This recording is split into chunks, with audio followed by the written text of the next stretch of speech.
क्या करेंगे, linear equation in two variable, ठीक है, linear equation in two variable. तो यहाँ पे क्या है, हमने एक इक्वेशन मान ली 2x minus 5y equal to 7। तो हमें यहाँ पे कुछ वो नहीं है, रिजिड नहीं है कि x के फॉर्म में इक्वेशन बनानी है, y के फॉर्म में इक्वेशन बनानी है। हमारी मर्जी है कि हम किसी के भी फॉर्म में एक इक्वेशन बना सकते हैं, ठीक है। तो हम यहाँ पे देखेंगे कि अगर हम नेगेटिव को उधर लेके जाएंगे तो हमारी जो इक्वेशन है वो पॉजिटिव हो जाएगी, थोड़ी इजी लगने लग जाएगी। तो हम बनाते हैं 2x equal to 7 plus 5y। x की फॉर्म में बनानी है तो 2 भी हमें डिलीट करना पड़ेगा। तो x equal to 7 plus 5y upon 2, x की आ गई। अब हमें क्या करना है, एक ही बॉक्स बनाना है। बॉक्स का a b c d ऐसे हमने कई पॉइंट बना सकते हैं, क्योंकि लीनियर इक्वेशन में जितने भी हम पॉइंट निकालेंगे तो वहां पे बहुत सारे नंबर ऑफ पॉइंट बहुत सारे निकल सकते हैं। लेकिन हमें ये पता है कि हमें एक लाइन बनाने के लिए 2 पॉइंट की जरूरत पड़ती है, एक लाइन बनाने के लिए 2 पॉइंट की जरूरत पड़ती है। तो हम मान लेते हैं कि y की जगह पे मैंने कहा कि सर 1 रख लेते हैं। क्या रख लेते हैं, 1। तो आप इसको सॉल्व करोगे तो x equal to 7 plus 5 multiply by 1 upon 2, मतलब कि 7 प्लस 5 मतलब 5 होता है 2, तो 7 प्लस 5 इक्वल टू 12 अपॉन 2, तो आंसर आ जाएगा 6। तो इसका मतलब हुआ कि जब मैंने y को 1 लिया तो x मेरा क्या आ गया, 6। ऐसे हम लोग x की y की जगह पे कोई और दूसरा नंबर ले लेते हैं, मान लेते हैं -1 ले लेते हैं। तो 7 प्लस 5 माइनस 1 अपॉन 2, तो 7 minus 5 upon 2, 2 upon 2 equal to 1। तो जब मैंने y को -1 लिया तो मेरी x की वैल्यू कितनी आ गई, 1। अब आप बोलोगे सर ये तो 4 पॉइंट है, भाई निकालने को 5 भी निकाल सकते हैं 6, लेकिन 2 पॉइंट हमें चाहिए होते हैं एक लाइन को बनाने के लिए, तो 2 तो हमें मिल गए, लेकिन एक पॉइंट हम और निकाल लेते हैं। रीजन क्या है कि उसमें हमें ये पता चलेगा अगर वो एक लाइन में तीनों पॉइंट नहीं आए तो कहीं ना कहीं हम गलत है, तो हमें रीचेक करने का दिमाग में आएगा कि हम रीचेक कर लेते हैं, ठीक है। तो इसलिए एक पॉइंट और मान लेते हैं। तो मान लेते हैं कि y की जगह पे और क्या ले सकते हैं, कुछ भी आप एक नंबर बता दीजिए कि सर आप y की जगह ये रख लेते हैं हम लोग,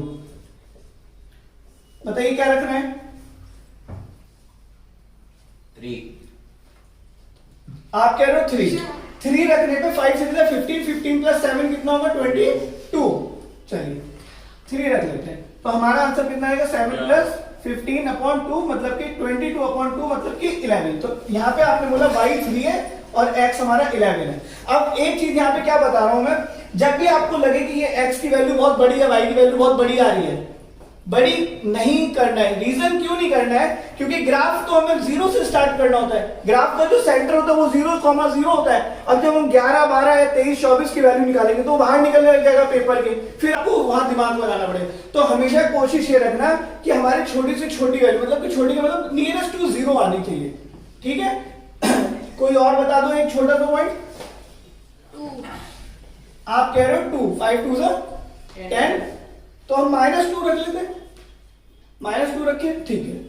7 plus 5 minus 2 upon 2, 7 minus 10 upon 2, तो -3 अपॉन 2 मतलब कि -1.5। तो आपने बोला x y इक्वल टू, जब हमने -2 लिया तो हमारा आंसर -1.5 आ गया। कोई बात नहीं, नेगेटिव वैल्यू है चल जाएगी, लेकिन नियरेस्ट टू 0 तो आ रही है, हो सकता है 11 बनाने में बहुत टाइम लगे।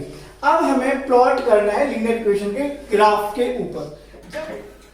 अब हमें प्लॉट करना है graph with the help of this box. इस बॉक्स में आप देखोगे ए बी सी डी हमने 4 पॉइंट निकाल लिए हैं और इन चारों पॉइंट को हमें इस ग्राफ में लगाने की कहां पर है। अब ए जो है वो आपका है 6,1। तो आप देखो ये जो पॉइंट है 6,1 आपका आ रहा है, इसको मैंने लिखा ये पॉइंट ए है।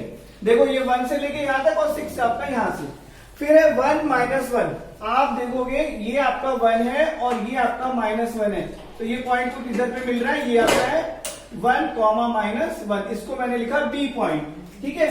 फिर देखो 11 और 3 है, 11 हमारे ग्राफ के बाहर चला जाएगा, इसलिए हम उसे यूज नहीं कर रहे हैं, हम डायरेक्ट डी पे आ रहे हैं। डी हमारा जो है x इक्वल टू -1.5, तो ये देखोगे आप -1.5 कुछ इस तरीके से यहां तक आ रहा है, और -2, तो -2 मेरा ये वाला पॉइंट है, तो अभी सी बात है कि यहां पे आ रहा है, तो ये -1.5, -2। अब हम क्या करेंगे, इस ए बी और डी पॉइंट को जोड़ने की कोशिश करेंगे। तो with the help of scale आप जोड़ोगे तो ये इजीएस्ट वे में आपका जुड़ जाएगा। अगर ये तीनों पॉइंट हमारे एक लाइन पर आ रहे हैं तो हमारी इक्वेशन सही है, हमारे पॉइंट जो हमने निकाले वो सारे के सारे सही। अगर एक भी पॉइंट हमारा इस लाइन से ऊपर नीचे आ रहा है तो हमें रीचेक करने की जरूरत है।